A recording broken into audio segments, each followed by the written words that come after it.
ابھی سب سے زیادہ ضرورت اس چیز کا ہے کہ ہمارے بچوں کا اچھا سے اچھا جگہ میں علاج ہو جائے، اور جو آپ نے فنڈ منظور کیا وہ ہمیں فوری طور پہ 1 ہفتے کے اندر ملے، کیونکہ ہمارے اوپر خراش ہوئے مکان بھی روز رات کو ذلیل کرتے ہیں، دکاندار بھی ذلیل کرتے ہیں۔ تو یہ آپ نے گفتگو سنی سکھدیو سرداس ہمنانی، ترجمان سندھ حکومت ہمارے ساتھ موجود ہیں۔ سکھدیو، گڈ مارننگ اور بہت شکریہ سب سے پہلے تو اس چیز کے لیے بھی کہ اس چیز کو سنا گیا ہے اور سمجھا گیا ہے اور یہ ساری باتیں ہوئی ہے۔ ناؤ دا تھنگ اس کہ یہ پروسیس کس طریقے سے ہوگا، ان کی ایجوکیشن میں مدد کی جائے گی یا جابس مدد کی جائے گی، اگر آپ ہمیں تھوڑا سا پروسیجر بتا سکیں۔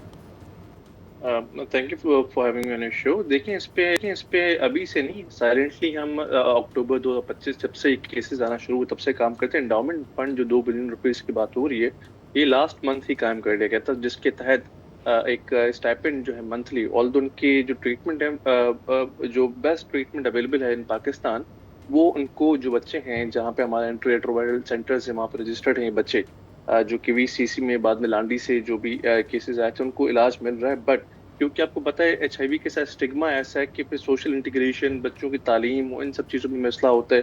Chief minister Sindh and labour department and labour minister decide ہم نے ان بچوں کو کبھی بھی اکیلا نہیں چھوڑنا۔ 2 بلین کا ہم نے لاسٹ منتھ جو ہے انڈاؤمنٹ فنڈ رکھا تھا، جس کے تحت 40,000 جو ہے per month minimum to the extent of 80,000 اس کے بیچ میں ہم پیرنٹس کو دیں گے۔ اپارٹ فرام دیٹ کہ ان کا علاج بھی ہم فری میں کرائیں گے اور ان کی ایجوکیشن اور ان کے ویلفیئر کے لیے بھی کام کریں گے۔ میں عرض کرتا چلوں، میں نے آپ کو بالکل دیکھا جب آپ نے سنایا کلپ، میں نے بھی دیکھا ہے، ہم کوشش کرتے ہیں، ہم ابھی بھی کوشش کریں کہ سندھ میں قانون بھی ہے، Sindh HIV control and prevention act, اس کے تحت سندھ گورنمنٹ اور ہر انسان پابند ہوتا ہے کہ جو وکٹمز ہوتے ہیں یا ان کی فیملیز ہیں ان کی آئیڈینٹی کو تھوڑا ہم ڈسکلوز نہ کریں۔ اس کی وجہ یہ کہ جب وہ وکٹمز معاشرے میں سامنے آ جاتے ہیں تو ان کے لیے سوشل انٹیگریشن میں مسئلہ ہوتا ہے۔ انفارچونیٹلی ہمارے معاشرے میں HIV کو اس طرح سے ٹیبو بنایا گیا ہے، کسی بچے کو یا بڑے کو کسی کو بھی ہوتا ہے تو لوگ اس سے دور بھاگتے ہیں۔ اسکولنگ میں اس کو ایشو ہوتا ہے، ٹیوشن میں ایشو ہوتا ہے، معاشرے میں، گلی محلے میں، اپنی فیملیز میں ایشوز ہوتے ہیں۔ تو ہماری کوشش ہوتی ہے، میری آپ سے بھی درخواست ہو کہ ایک ہمبل ریکویسٹ ہو کہ آپ بھی اس چیز میں تھوڑا کنسیڈر کریں کہ جو آئیڈینٹیز ہیں سکھدیو صاحب، ایکچولی جب تک میڈیا پر کوئی شخص آ کر اپنا دکھڑا روتا نہیں ہے اور یہ بتاتا نہیں ہے کہ وہ کن مشکلات سے گزر رہا ہے، ان مسائل کا حل ہوتا نہیں ہے۔ HIV ایک بہت اچھی بات یہ ہو گئی کہ سندھ حکومت نے اس کے اوپر ایکشن لے لیا اور فوری طور پر ان لوگوں کو فراہم ریلیف کر دیا جائے۔ ہم یہ امید رکھتے ہیں جو بھی ان کے لیے فنڈ طے ہوا ہے۔ یہ بتا دیجیے گا کہ ایک ہی خاندان کے کئی بچے ہیں، جیسے یہ آفتاب صاحب سے ہماری بات ہو رہی تھی تو ان کے 4 بچے اس سے متاثر ہوئے ہیں، تو اس فنڈ کو ڈیوائڈ کیسے کیا جائے گا؟ خاص کر کے وہ لوگ، جیسے یہ بتا رہے تھے کہ ان کے دوست بھی ہیں جن کے بچوں کو HIV ہوا ہے اور ان کی بھی جاب چھوٹی ہے، تو وہ لوگ جو اپنی جاب سے ہاتھ دھو بیٹھے ہیں ان کو کس طرح سے مدد فراہم کی جا رہی ہے؟ منیمم 40,000 جن کا کوئی ایک بچہ ہوگا، بٹ اگر ایک سے زیادہ ان کو کوئی پازیٹیو کیس ہے یا بچہ ہے تو 80,000 تک اس کی ہم نے فور ناؤ لمٹ رکھی ہے۔ اس کو آگے بڑھایا بھی جا سکتا ہے۔ جو انڈاؤمنٹ فنڈ ہے 2 بلین کا، اس کو بھی بڑھایا جا سکتا ہے۔ ہم نے اس انڈاؤمنٹ فنڈ اور سارے پروسیس میں جو ہم نے انوالو کیا، جو بھی سول سوسائٹی سے شفاف لوگ ہیں، کریڈیبلٹی والے ہیں، جیسے AKU کے آپ کے انفیکشن ڈیزیز کے ڈپارٹمنٹ کے ہیڈ ہیں ڈاکٹر فیصل صاحب یا ڈاکٹر باری صاحب انڈس کے ہیڈ ہیں، ان سب کو ہم نے ساتھ رکھا ہے ڈسبرسمنٹ میں، تاکہ اس میں ٹرانسپیرنسی بھی ہو، ان فیملیز کو سپورٹ بھی ملے، اور ہم ساتھ ساتھ اسکریننگز ابھی بڑھا رہے ہیں۔ ابھی لاسٹ ویک 2000 سے زیادہ اسکریننگز بچوں کی مدرسوں میں، سیمنریز میں، وہاں پہ الحمدللہ 0 کیسز آئے، بٹ کافی جہاں پہ ہمیں پاکٹس مل رہی ہیں، ہاٹ اسپاٹس، جیسے KVCC کے SS کے بعد لانڈی کا ہاسپٹل تھا، اس میں کچھ 10 کیسز آ گئے، تو وہاں پہ پازیٹیو کیسز بھی آ رہے ہیں۔ بٹ اگین ہم نے ان کو اکیلا نہیں چھوڑنا، ہم ان کی ہر طرح سے مالی اور جو سوشل ان کی جو بھی سپورٹ ہوگی سندھ گورنمنٹ کرے گی۔ بالکل۔ اور سکھدیو صاحب، میں اس پہ مجھے خوشی ہوئی کہ آپ نے اس چیز کا بھی اظہار کیا کہ ہمیں ذمہ داری کا مظاہرہ کرنا چاہیے۔ ریسٹ ایشور کہ نہ صرف ان صاحب سے ان کی اجازت لی گئی تھی، یہ خود ولنگ تھے آ کے بات کرنے کے لیے، پہلی چیز یہ۔ دوسری چیز یہ، اس وقت تک گفتگو نہیں کی جب تک اسپتال میں احتجاج کے مناظر اور ان کی خود کی فوٹیج سوشل میڈیا پہ وائرل نہیں ہوئی۔ تو that's one side of it, we rest assure we do our work responsibly first. And second thing, یہ تو بہت اچھا چیز ہو گئی کہ انڈاؤمنٹ فنڈ بھی قائم ہو گیا اینڈ آل دیٹ، لیکن جو آؤٹ بریک تھا وہ ان اٹ سیلف بہت ہی خطرناک معاملہ ہے۔ اب اس میں آؤٹ بریک ہونے کے بعد تو ہم نے انڈاؤمنٹ فنڈ جاری کر دیا ہے نا، آپ نے کیا اب شیورٹی، گارنٹیز پریپیئر کی ہیں کہ اب اس طرح کی چیز نہ ہو, آؤٹ بریک نہ ہو؟ بہت سارے چیز تھے, سرنجز اینڈ آل دیٹ, تو اس پہ کوئی اقدامات سخت قسم کے سندھ حکومت کی جانب سے؟ میں ایک چیز واضح کرتے چلوں, یہ آؤٹ بریک نہیں ہے, یہ کیسز آلریڈی ہمارے معاشرے میں ایگزسٹ کر رہے ہیں. جب ہمیں اکتوبر 2025 میں 6 کیسز کی آئیڈینٹیفیکیشن ہوئی, ہم نے 10,500 لوگوں کی اسکریننگز کی کلثوم بھائی ولی کا ہاسپٹل کی سراؤنڈنگز میں, جس میں سے 120 لوگ پازیٹیو آئے, جس میں سے جو پریویس ہسٹری تھی وہ صرف 81 لوگوں کی تھی ہاسپٹل کی, باقی کی نہیں تھی. اس کے بعد جب ہم بڑھا کہ یہ پاکٹس ہیں, پھر ہم نے ایک اور سیسی کا ہاسپٹل جو لانڈی میں ہے وہاں پہ ہم نے اسکریننگز بڑھائی, وہاں پہ 2000 لوگوں کی اسکریننگ کی, وہاں پہ 10 پازیٹیو کیسز آئے. یہ آلریڈی تھے. اگر حکومت کی نیت میں کچھ ایسا ہوتا کہ نمبر چھپانے تو ہم اسکریننگز نہیں بڑھاتے. اگر آپ اس میں تھوڑی سی کلیئرٹی دے سکیں. جسٹ ون لاسٹ پوائنٹ, یہ 2 جو ڈیزیزز ہیں ہمارے معاشرے میں, ہیپاٹائٹس سی اینڈ HIV, یہ اینڈیمک بنی ہوئی ہیں, کافی عرصے سے پھیلتی جا رہی ہیں. اس پہ ہمیں سوشل اویئرنیس کی بھی ضرورت ہے. لاسٹ ایئر بھی توسا پنجاب سے 400 I really have just one question. Yes, I agree with that. I agree with that کہ توسا میں بھی ہوا تھا اور یہاں سندھ میں بھی ہو رہا ہے, اور اس میں سے کچھ کیسز ایسے بھی ہو سکتے ہیں جو کہ پری ایگزسٹنٹ تھے, جن کی اسکریننگ نہیں ہوئی تھی. لیکن کچھ آپ مجھے سمجھا سکتے ہیں, وین آپ یہ کہتے ہیں کہ یہ آؤٹ بریک نہیں ہوا تو یہ پھیلا کیسے ہے؟ بچوں کی ماں کو تو نہیں ہے HIV, اور بچے آبویسلی کسی خدا نہ خواستہ مطلب ان کے ساتھ کوئی سیکشل انٹرفیرنس بھی نہیں ہوئی ہے, تو پھر یہ HIV کیسے پھیلا other than the blood transfusion? اور اگر بچے کو صرف پہلے بخار تھا, what does it mean کہ ایک بچہ بخار تھا, بخار کے لیے گیا اور اس کے بعد اس کو HIV ہو گیا؟ Please explain this if you can. بڑا اچھا پوائنٹ ہے نا, آئی تھنک یہ کافی لازمی ہے اس کو ایڈریس کرنا تاکہ اویئرنیس بڑھے. Sexual intercourse, sexual contact one aspect. ہمارے یہاں معاشرے میں ایک عطیائی ڈاکٹر جیسے ہوتے ہیں, لوکل کلینکس پہ جانے کی ایک پریکٹس ہوتی ہے, وہاں پہ آپ کو پتہ سرنجز ری یوز ہوتی ہے, نمبر 1. نمبر 2, بچے جو ہوتے ہیں بٹوین 6 months اور 2 سال کے, وہ جو ان کا ہم سر منڈواتے ہیں اس میں بلیڈز یوز ہوتے ہیں. نمبر 3, ہمارے یہاں سرکمسیشن ہوتی ہے, سنت ابراہیمی آپ جس کو کہتے ہیں, اس میں جو چیزیں یوز ہوتی ہیں اس کے تھرو بھی HIV اسپریڈ ہوتا ہے. نمبر 4, جو لوکل ہم علاج کرا ہوتے ہیں, لانڈی میں ہمارے پاس ابھی جو اسکریننگس میں کیس آیا تو پتہ لگا کہ اس کا جب ہم نے ہسٹری ٹریس کی تو اس نے لوکل کوئی اپنا دانت نکلوایا تھا لوکل کسی عطیائی ڈاکٹر سے, وہاں پہ اکوپمنٹ صاف نہیں تھے, تو اس سے یہ چیز پھیلی. تو ذرا ملٹیپل پوائنٹ آف کانٹیکٹ. یہ جو ہم HIV کی بات کریں, یہ پیڈریاٹک HIV ہے. پیڈریاٹک HIV میں اگر جو سیکشول طریقے سے کوئی بھی اس میں انوالومنٹ نہیں ہوتی, یہ ہمیشہ انویسو پروسیجر سے ہوتا ہے. اور میں ایک چیز اپریشیٹ کروں گا, لیٹ آئے درست ہے, پرائم منسٹر صاحب نے لاسٹ منتھ ایک میٹنگ چیئر کی, اس پہ یہ اقدامات کیے کہ جو سرنجز ہیں جو ری یوز ہوتی ہیں ان کی پروڈکشن پہ ڈرائب جو ہے اب پابندی لگائی گئی. اگر یہ پہلے ہوتا تو مارکیٹ میں جو عطیائی کلینکس پہ یہ ری یوزیبل سرنجز ہوتی ہیں پہنچتی ہیں, یہ شاید رک جاتی تو کیسز میں بھی کمی ہوتی. بٹ دیر آئے درست تھا, یہ بھی ایک اچھا اقدام ہے اس سمت میں جانے کے لیے. اور اس پہ کافی پوائنٹس ہوتے ہیں جیسے میں نے بتایا HIV کے ساتھ ساتھ ہیپاٹائٹس سی جو ہے وہ HIV کی طرح زیادہ پھیلتا ہے بچوں میں. تو یہ ہمیں اس میں اویئرنیس کی ضرورت ہے. سندھ گورنمنٹ نے سو فار اویئرنیس کافی کرتی آ رہی ہے. ہمارا جو CDC سینٹر ہے کمیونیکیبل ڈیزیز کا, اور جیسے آپ جیسے رسپانسبل چینلز ہیں, جیسے آپ نے بڑا بھی کھل کے بات کی, میں چاہوں گا دوسرے بھی میڈیا کے دوست ہیں اس طرح سے رسپانسبلی کھل کے بات کریں تاکہ معاشرے میں اویئرنیس اس چیز کی بڑھے. رائٹ, ٹھیک ہے, بہت شکریہ ہمدانی صاحب, it was a pleasure having you. اور یہ اقدام جو لیا گیا ہے, وی ہوپ کہ اس اقدام کو لینے کی ضرورت نہ آئے. اس طرح کے جو چیزیں ہیں, اگر تو آؤٹ بریک ہے یا پھر کسی بھی طریقے سے ہے, جو بھی اس میں اس کے پھیلاؤ کا سبب بنا ہے وہ ہو ہی نہ. اور اگر یہ ہو جاتا ہے تو وی آل نو کہ حکومت اس میں امداد بھی کر دے گی اور ان کی شاید مدد بھی ہو جائے گی, لیکن وہ جو ایک لائف لانگ اسٹگما ان کے ساتھ جڑ جاتا ہے اس کا اثر زائل کرنے میں کافی ٹائم لگتا ہے. Moving on to the next story, moving on to the international paradigm. اور ایران اور امریکہ کے درمیان کشیدگی کے بعد اب سفارتکاری نے بہت ہی اہم موڑ لے لیا ہے. امریکی میڈیا کا یہ دعویٰ ہے کہ دونوں ممالک آبنہ ہرمز سے متعلق 60 روزہ عبوری معاہدے کے قریب پہنچ گئے ہیں. بالکل, امریکی جریدے ایکزیوس کے مطابق مجوزہ معاہدہ جو کیا گیا ہے اس میں ایک اعلان متوقع ہو سکتا ہے, اور یہ کہا جا رہا ہے کہ اب چونکہ 60 دن کی مدت تھی وہ ختم ہونے جا رہی ہے, اور اس کے تحت آنے والے جو تجارتی جہاز ہیں, ایران جب روزانہ ہونے والے جہاز جو یعنی جو موو ہو رہے ہیں, ان سے مزید اب کسی بھی قسم کا ٹول فی الوقت جو موو کر رہے ہیں ان سے نہیں لے رہا ہے. تو اب یہ ایک ٹرانزٹ جو ہو رہا ہے وہ ایزی ہو گیا ہے, لیکن اس پر بھی امریکہ نے دھمکی دے رکھی ہے کہ ابھی بھی اگر معاہدے کے حساب سے چیزیں نہیں چلتی ہے تو ایران پہ دوبارہ سے حملے کیے جا سکتے ہیں. اسی پر بات کر لیں. غازی چیمہ ہمارے ساتھ موجود ہیں, آپ ماہر ہیں بین الاقوامی امور کے لیے. بہت شکریہ ڈاکٹر صاحبہ آپ کا وقت کے لیے. ڈاکٹر صاحبہ, now we are towards the end of 60 days کا وہ جو معاہدے کی بات کی جا رہی تھی, آلدو ہمیں تو لگا تھا کہ شاید یہ ختم ہی ہو گیا ہے, all of a sudden Donald Trump صاحب اس کو دوبارہ سے بات کر رہے ہیں اس کے اوپر. کتنا پریکٹیکل لگتا ہے اب کیا یہ جو ٹول والی بات تھی یہ ختم ہو جائے گی, یہاں سے معاہدہ طے پایا جائے گا, ڈی نیوکلرائزیشن کی کوئی سمت نظر آنے لگے گی ہمیں؟ ٹول کی بات تو ایران نے کبھی بھی نہیں کی ہے, یہ تو آلریڈی امریکہ کی میڈیا سے آپ کو سنائی دیتا ہے کہ ایران اس پہ ٹول لے گا. ایران اس پہ فی لینے کی بات کر رہا ہے.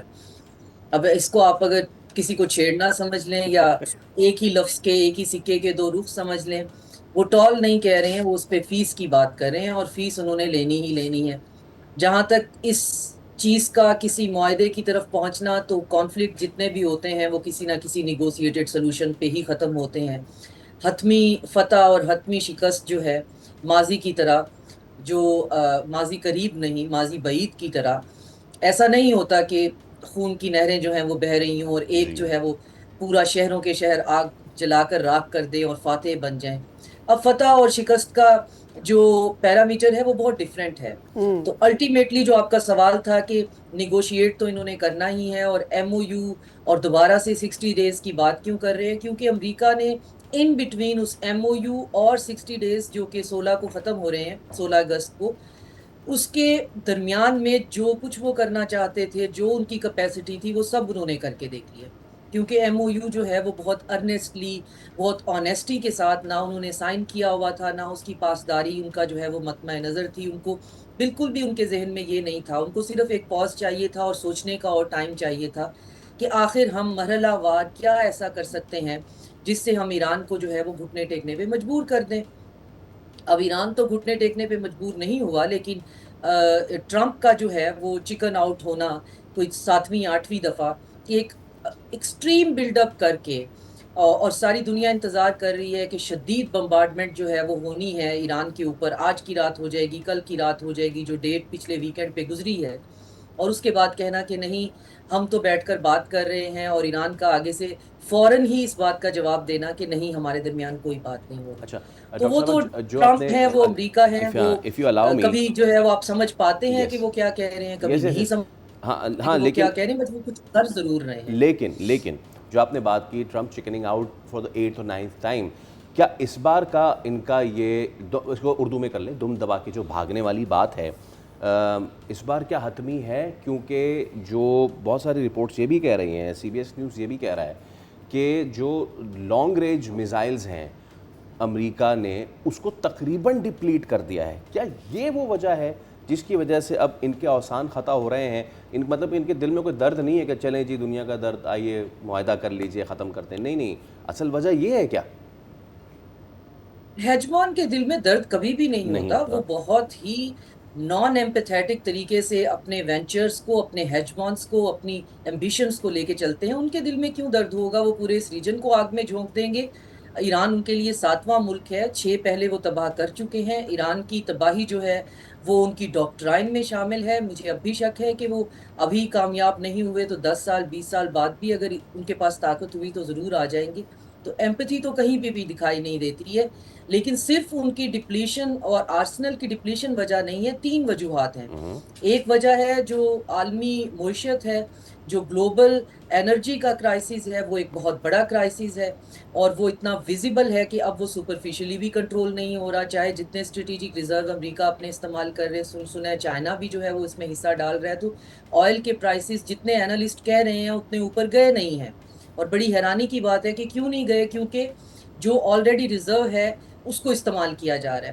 ساتھ میں امریکہ کے اندر جو فوجی ہیں ان کی مائیں جو ہیں اب وہ ڈیفرنٹ پلیٹ فارمز پہ آنا شروع ہو گئی ہیں.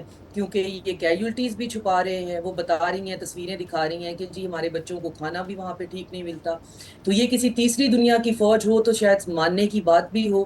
امریکہ کی فوج کے جو جوان ہیں ان کو اگر کھانا بھی پراپر نہیں مل رہا تو اس کا مطلب ہے ان کے حالات بہت خراب ہے. تو انٹرنل پریشر بہت زیادہ ہے, وار کے لیے ایپیٹائٹ نہیں ہے. دوسری وجہ یہ ہے. اور تیسری وجہ آف کورس جو آپ بتا رہے ہیں کہ لڑائی کے لیے جتنا ساز و سامان چاہیے وہ بھی موجود نہیں ہے. تو اب یہ تینوں چیزوں کے لیے یا تو یہ ٹائم بائی کریں گے یا پھر یہ اسی طرح کی بے ہنگم قسم کے جو ہے وہ کوششیں کرتے رہیں گے, جن سے ایران کے اندر سویلین کیجولٹیز تو ہوتی رہیں گی لیکن وار کے جو ملٹری ٹارگٹس ہیں وہ کوئی بھی ان سے اچیو نہیں ہوگا. تو اس سلسلے میں پاکستان جو ہے وہ پہلے دن سے ہی اس کے پورے جو سسٹم ہے اس کے اندر شامل ہے, چیزوں کو سارٹ آؤٹ کرنے کی, فگر آؤٹ کرنے کی کوشش کر رہا ہے. اب ریسنٹلی عباس اراچی جو ہیں ان کو انوائٹ کیا ہے اسلام آباد میں, آپ آئیے, آپ ملیے. ان کی طرف سے بھی ڈیٹ فائنل نہیں ہوئی. ساتھ میں ہم نے ایرانی اسپیکر جو ہیں کالیباف ان کو بھی انوائٹ کیا ہے 14 اگست پہ. 14 اگست ہمارا بہت انٹرنل سا ایک ایونٹ ہوتا ہے, ہم اس کو باہر سے مہمان, اس پہ عموماً ہمارا رسم نہیں ہے کہ ہم بلاتے ہیں, لیکن یہ بھی پہلی دفعہ ہوگا کہ ہم نے 14 اگست پہ ایرانین اسپیکر کو جو ہے وہ انوائٹ کیا ہے, جو 14 سے لے کر سننے میں آ رہا ہے کہ 16 تک ٹھہریں گے. 16 کو MOU کی جو ہے ایکسپائری ڈیٹ ہے اور پھر اس پہ جو چیزیں ہیں وہ طے ہوں گی. ڈپلومیٹک ایفرٹس تو بہت زیادہ ہو رہی ہیں. سعودی فارن منسٹر اور ایرانین فارن منسٹر عباس اراچی اور پاکستانی فارن منسٹر نے ایک جو ٹرائلیٹرل ہے وہ کال کی ہے. یقیناً وہ بھی کچھ ڈسکس کر رہے ہیں چیزوں کو آگے کیسے لے کے چلنا ہے. جو مسقط ہے اور تہران ہے ان کے درمیان اسٹیٹ آف ہرمز کو کیسے آپریشنلائز کرنا ہے وہ چیزیں فائنلائز ہو رہی ہیں. کچھ اس میں لیکس ہیں, کچھ اس کے اندر جو ہے پلس لینے کے لیے فالس انفارمیشن جو ہے وہ باہر پھیلائی جا رہی ہے. یہ تو پہلے دن سے جو ہے ایران بھی کہہ رہا تھا, ہم بھی ہر پلیٹ فارم پہ کہہ رہے ہیں کہ اسٹیٹ آف ہرمز جو ہے وہ عمان اور ایران کے درمیان جو ہے وہ آپریٹ ہوگی. اب صرف یہ ڈیسائیڈ ہونا ہے کہ اس کی انوائرمنٹل فی کتنی ہوگی اور سرچ اینڈ ریسکیو جو ہے اس کو کس طرح سے مینٹین کیا جائے گا اور سیکیورٹی کیسے اس کی ذمہ داری لی جائے گی. تو وہ ٹال تو نہیں ہے, وہ فی ہے اور یہ کوئی نئی بات نہیں ہے. نہر سویز کے اوپر جو ہے وہ یہی فی ہے, باسفورس پہ یہی فی ہے, ایون سویڈن اور ڈینمارک کے درمیان جو ایک واٹر وے ہے اس پر بھی جو ہے وہ انوائرمنٹل فی ہے. تو انوائرمنٹل فی انٹرنیشنل قوانین میں کہیں بھی کوئی پرابلم نہیں ہے. فریڈم آف نیویگیشن بہرحال ہے, تو وہ ٹال کی تو بات ہی کوئی نہیں کر رہا. تو چیزیں ایک طرف تو نیگوشیٹڈ سلوشن کی طرف جا رہی ہیں جس میں پاکستان فور رنر ہے اور اپنا تمام ڈپلومیٹک جو انیشیٹو ہے, اپنا تمام ڈپلومیٹک کیپٹل اس میں یوز کر رہا ہے. اگر کالیباف آ جاتے ہیں اگست کے مہینے میں تو یقیناً کسی نئے لاہے عمل کو اور پھر جو MOU ہے اس کو کس طرح سے آگے لے کے چلنا ہے. پرابلم صرف یہ ہے کہ میری جو ہے جو جتنی میری انڈرسٹینڈنگ ہے کہ جے ڈی وینس کے آفس نے بھی پاکستان میں ہائر آفس سے رابطہ کیا ہے اور انہیں کہا ہے کہ ہمیں کوئی نیگوشیٹڈ سولوشن اس میں سے نکال کے دیجئے. تو جے ڈی وینس کے آفسز کا ڈائریکٹ رابطہ اس طرح سے کرنا, ٹرمپ تو بہرحال رابطے میں ہیں ہی, یہ پورا میڈیا کہتا ہے کہ وہ جنرل عاصم منیر جو ہیں ان کے ساتھ ڈائریکٹ فون رابطے میں کسی بھی وقت فون اٹھا سکتے ہیں, کر سکتے ہیں. تو اگر جے ڈی وینس اس چیز کے اندر ہیں اور وہ بھی اپنے کچھ لوگ جو ہیں وہ اسلام آباد بھجوانے کی بات کر رہے ہیں تو یقیناً اب ان کو یہ ریئلائزیشن ہو رہی ہے کہ فی الوقت حملہ کرنا اور ہاٹ وار کی آپشنز ہمارے پاس بہت کم ہیں, کیونکہ گلف کے کنٹریز نے کیٹاگوریکلی کہہ دیا ہے, خاص طور پہ سعودی عربیہ نے, کہ آپ یہ تماشا جو ہے اس کو بند کریے کیونکہ اس میں کلیٹرل ہم بن رہے ہیں اور ہم اس سے زیادہ نقصان برداشت نہیں کر سکتے. ٹھیک, رائٹ, بہت شکریہ ڈاکٹر صاحبہ آپ کے وقت کے لیے. اب دیکھنا یہ ہے کہ فی الوقت جو فی کی بات کی جا رہی ہے یہ فی تک ہی رہتی ہے یا ڈیو جو بات تھی جو ایکچولی ڈی نیوکلرائزیشن تھی آف ایران, وہ ڈیو کانورسیشن کب شروع ہوتی ہے اس پر کیا طے پاتا ہے. یہاں پر ہم لے رہے ہیں ایک بریک, ہمارے ساتھ رہیے.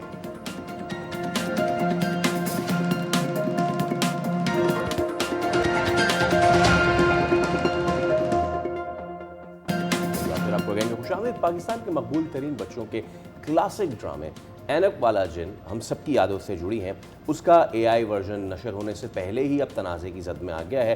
ڈرامے کے خالق اور مصنف حفیظ طاہر نے دعویٰ کیا ہے کہ ان کی اجازت کے بغیر یہ معاملہ ہوا ہے سارا۔ بالکل، جو اصل تصور تھا، جو آئیڈیا تھا اس پورے ڈرامہ کا، وہ ان کی اجازت سے پوچھے بغیر ہی وہاں سے کاپی کر لیا گیا۔ تو سوشل میڈیا پر اے آئی ورژن جو ہے اس کے اوپر سخت تنقید کی جا رہی ہے، جو اس کا معیار بھی ہے، جو اس کی کوالٹی بھی ہے۔ اب اینک والا جن صرف ایک آبویسلی ڈرامہ نہیں ہے، پوری اس وقت کی ایک جنریشن جو ہے وہ اس ڈرامے سے منسلک ہے۔ تو اسی پر بات کر لیتے ہیں کہ حفیظ صاحب کو اس پر کیا تحفظات ہیں، اور ایکچولی میں یہ ڈرامہ جو اے آئی بنایا گیا ہے وہ سارا معاملات کس طرح سے آگے بڑھے ہیں، اور کیا ان کا کس سے رابطہ بھی ہوا۔ السلام علیکم سر، اور کہ ہم بہت بڑے فین ہیں آپ کے، ہماری جنریشن اور ہمارے بعد بھی میرے خیال میں ون مور جنریشن، جب یہ ریپیٹ پہ چلا ہے drama, they are fan of this اینک والا جن ڈرامہ۔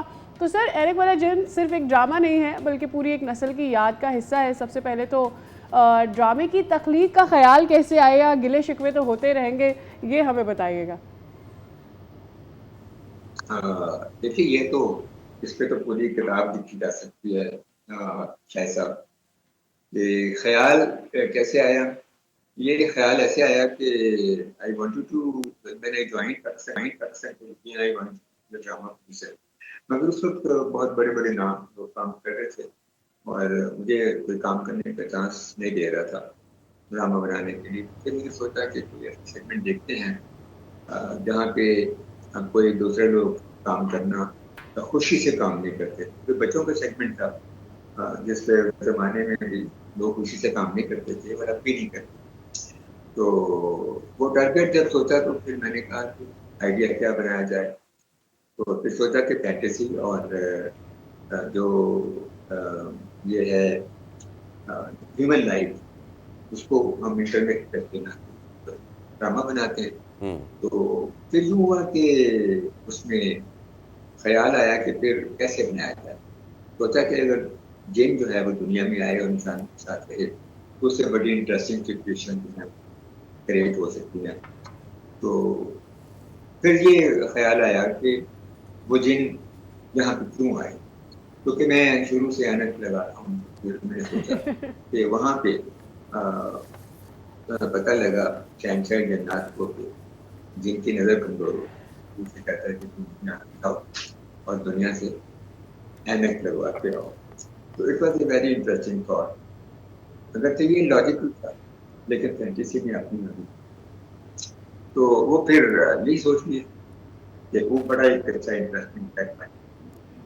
اور پھر اس کا نام رکھنے کا موقع جب آیا تو سوچا کہ اس کا نام کیا رکھیں، تو پھر وہی میری اپنی اینک کی سامنے ہے اور اس حوالے سے میں نے اس کا نام رکھ دیا اینک جن۔ تو بس the rest is history۔ اچھا سر، اب دعویٰ یہ آپ کی طرف سے سامنے آ رہا ہے کہ جو اے آئی ورژن ہے وہ آپ کی اجازت کے بغیر بنایا گیا ہے۔ اس حوالے سے آپ سے کبھی باضابطہ رابطہ بھی نہیں کیا گیا؟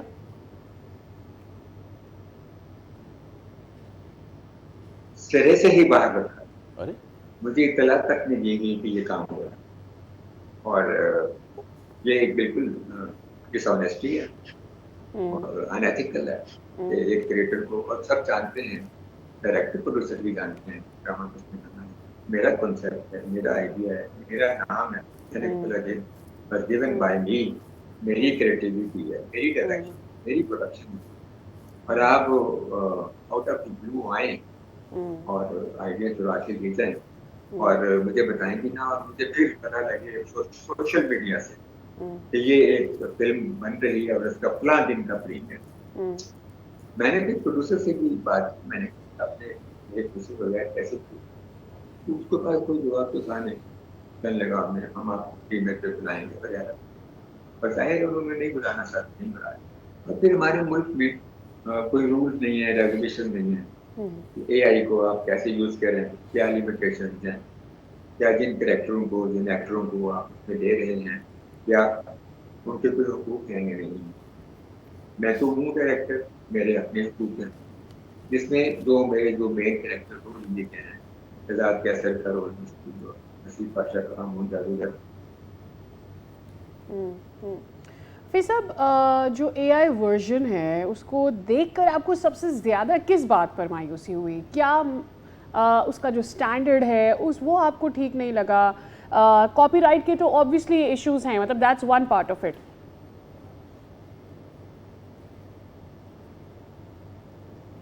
ہر چیز کیا یہ ہم سب لوگوں کو اس پروجیکٹ میں سے باہر رکھنے کا ایک ایشو ہے، پھر اس کی کوالٹی جو ہے اس کا اور ایشو ہے، پھر اے آئی سے بنانا ایک اور ایشو ہے. اینیمیشن میں تو بڑے بڑے لوگوں نے مارکیں انجام دی. اب میڈیکل پریس دیکھیں جو انہوں نے بنائی ہے، اور ایک صاحب کا مجھے فون آیا تھا کل، ان کا بھی ایک یوٹیوب چینل ہے، انہوں نے بتایا کہ یہ اس کے سینز ہیں اور یہ اس کی جو ڈائلاگ وغیرہ ہیں یہ لٹل پرنس سے کاپی کیے. تو وہ میرے لیے آج وہ فلم بھی لے کر آئیں گے، میں اسے دیکھوں گا اور اس پہ کوئی بات کر سکتا ہوں. تو یہ اس میں کچھ بھی اوریجنل نہیں ہے، ان کا کچھ بھی نہیں ہے. تو اور ظاہر میرا تو نام ہے اور بیسک کنسیپٹ کو خراب کیا، پھر شکلیں بگاڑ دی، دستور جن کو ڈاکو بنا دیا، منہ ٹابو کر 100 لوگ، پھر ان کی آوازیں بھی میں ان کے حقوق بھی خراب کیے، میری بھی خراب کیے. اور میں یہ سمجھتا ہوں کہ آپ کی جنریشن جو ہے انٹیلیجنٹ دیکھ کر جوان ہوئی ہے، ان کے حقوق پہ بھی زیادہ میرے خیال میں ان کی بھی چیز. اچھا سر، آپ نے قانونی کارروائی کا بھی اب اندیا دیا ہے، اس حوالے سے کوئی ابھی تک آپ نے عملی اقدام اٹھایا ہے؟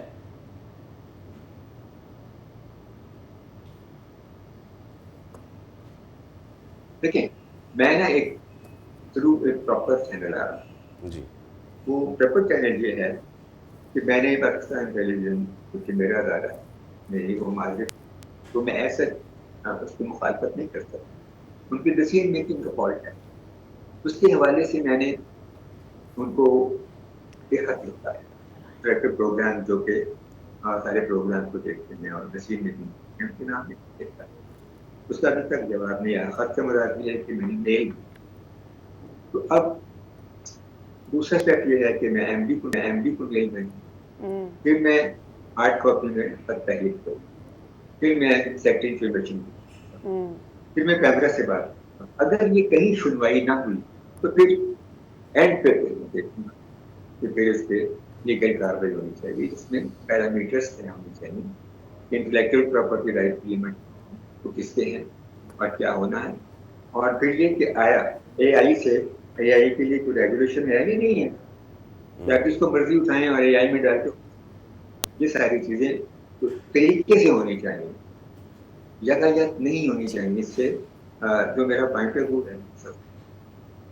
بہت شکریہ حفیظ صاحب. امید کرتے ہیں کہ آپ سے اس معاملے پر نہ صرف جو اے آئی ورژن جنہوں نے کریٹ کیا وہ بات کریں اور اس معاملے کو حل کیا جا سکے، اور جو رائلٹی آپ کی اس پر بنتی ہے اور جو اجازت آپ سے مانگی جانی چاہیے وہ سارے معاملات حل ہو جائیں.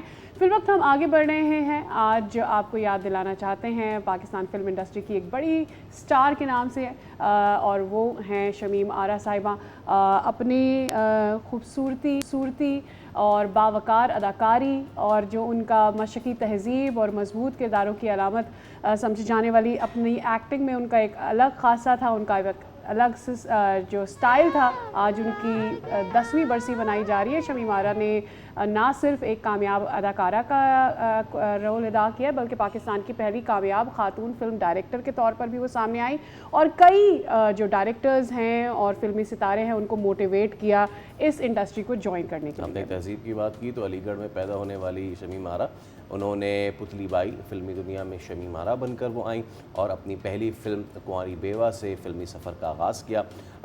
پھر فلم سہیلی نے انہیں شہرت کی نئی بلندیوں تک پہنچایا، جبکہ پاکستان کی پہلی رنگین فلم نائلہ سمیت 80 سے زائد فلموں میں ان کی لازوال اداکاری آج بھی فلم بینوں کے دلوں میں زندہ ہے. شمیم آرا نے اداکاری میں 6 نگار ایوارڈز اور ہدایت کاری میں 3 نگار ایوارڈز حاصل کیے. طویل علالت کے بعد 5 اگست 2016 کو وہ اس دنیا سے رخصت ہوئی، مگر ان کا فن، ان کا وقار اور ان کی مشرقی شناخت آج بھی پاکستانی فلمی تاریخ کا روشن باب ہے.